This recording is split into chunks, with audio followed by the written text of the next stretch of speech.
If you're watching this from the United States, I want you to imagine something for a moment.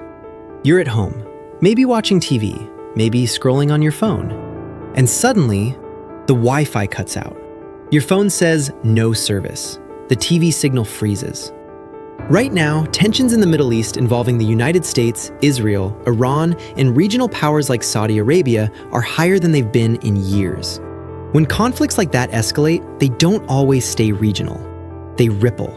And in the modern world, retaliation doesn't just come in the form of missiles. It comes in the form of cyber attacks. Power grids, telecom networks, fuel pipelines, financial systems. You don't need a bomb to cause panic. You just need the internet to go down. Now let me be very clear. A full-scale nuclear war is extremely unlikely. Nuclear weapons exist as deterrents. No major power wants mutual destruction.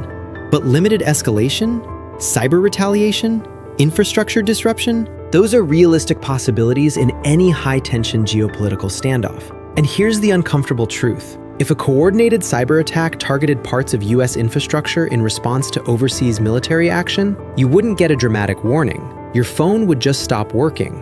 No cell bars, no news alerts, no FaceTime with your kids, no access to online banking, maybe even no ability to refill prescriptions electronically. For American seniors, that's not just inconvenient, that's destabilizing. Because today your smartphone isn't just a gadget, it's your doctor's office portal, pharmacy connection, bank branch, map, flashlight, family photo album, emergency contact book.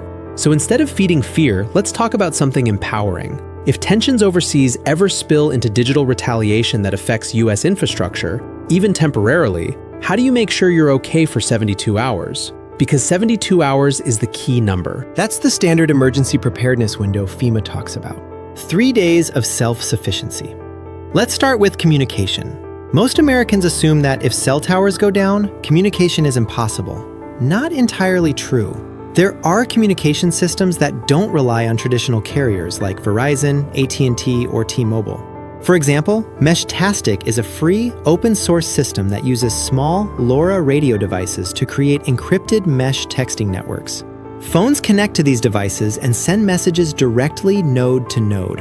In optimal conditions, messages can travel dozens of miles, even 100+ miles with relay nodes. There are also ham radio-based systems like APRS.FI and Pocket Packet that allow text and location transmission through amateur radio networks. That does require a licensed operator and a handheld radio, often something in the Baofeng class, but it works when the internet does not. Now, this isn't something you figure out during a crisis. It's something you set up ahead of time. But once configured, it allows local communication, even if the wider internet is down. Imagine being able to text your neighbor, "Are you okay? Power's out here too. Meet at the community center." That kind of redundancy creates calm in a neighborhood. And here's something many people don't realize. During emergencies in the US, voice networks often get overloaded first. Text-based systems sometimes remain functional longer. That's why authorities often tell people to text instead of call during disasters.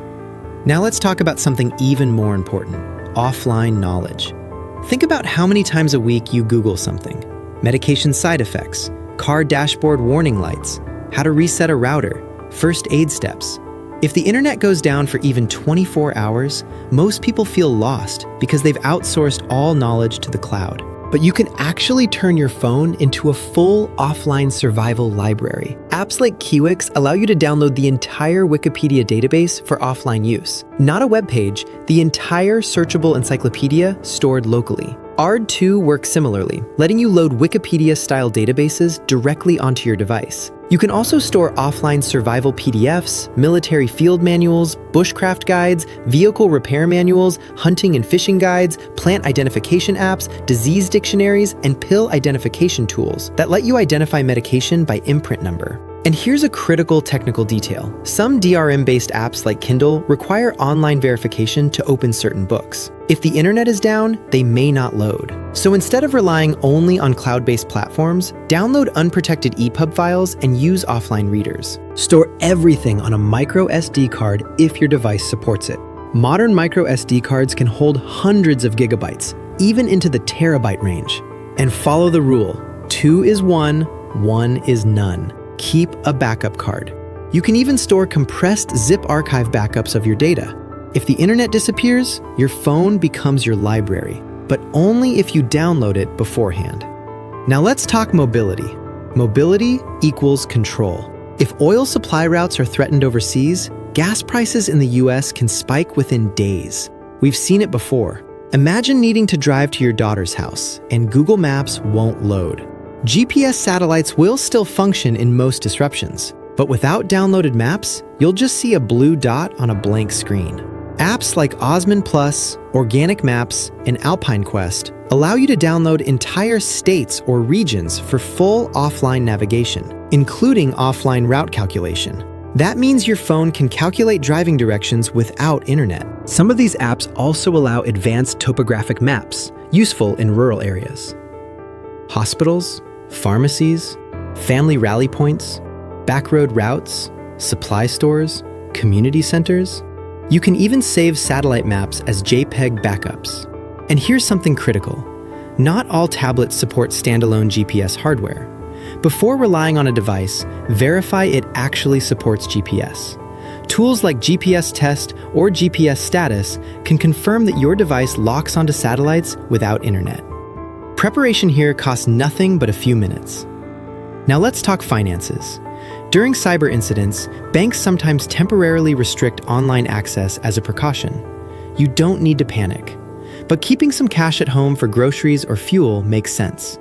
Also store offline copies of bank customer service numbers, account numbers, credit card contact information. Next, power.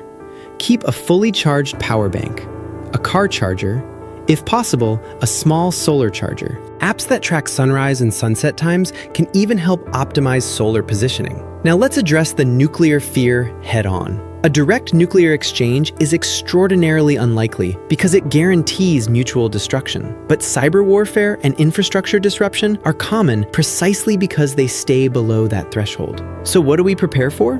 Temporary power outages, short-term cell disruption, internet instability, fuel fluctuations, market volatility. In other words, inconvenience with consequences. And finally, emotional resilience. Download offline audiobooks, music playlists stored locally, offline games like Angry Birds or simple card games. Keep family photos saved directly on your device. Store photos of valuables for insurance purposes. Download offline language packs in Google Translate or Microsoft Translator in case communication barriers arise. Even simple note-taking or inventory apps can help you track supplies calmly and clearly.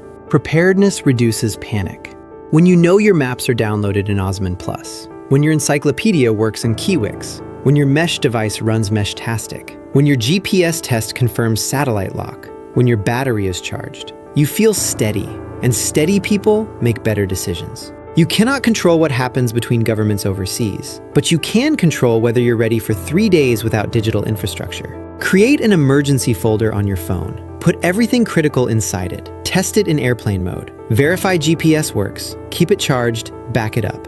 That's not paranoia. That's responsible preparedness. Because peace of mind doesn't come from ignoring the news. It comes from knowing you're ready, just in case. And if you find this helpful, hit like, subscribe, hit the bell.